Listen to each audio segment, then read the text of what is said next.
আমি মাকে খুশি করতে গেলে বউ নারাজ, বউকে খুশি করতে গেলে মা নারাজ। কিন্তু আমি একজন মানুষ, কোন দিকে যাব?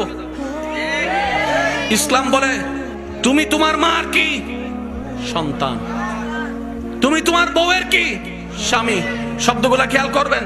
তুমি তোমার মার সন্তান, যার পায়ের নিচে তোমার বেহেশত। তুমি তোমার মায়ের পায়ের নিচে। তুমি তোমার বউয়ের কি? স্বামী। স্বামী মানে অভিভাবক। অভিভাবক কি নিচে না উপরে? মায়ের পায়ের নিচে তুমি, আর বউ তোমাকে মাথার উপর রেখেছে, কারণ তুমি বউয়ের অভিভাবক। তো উপরওয়ালা তো নিচের ওয়ালার মতো হয় না, নিচের ওয়ালা তো উপরওয়ালার মতো হয় না। এবার সে বলে আমি করব কি?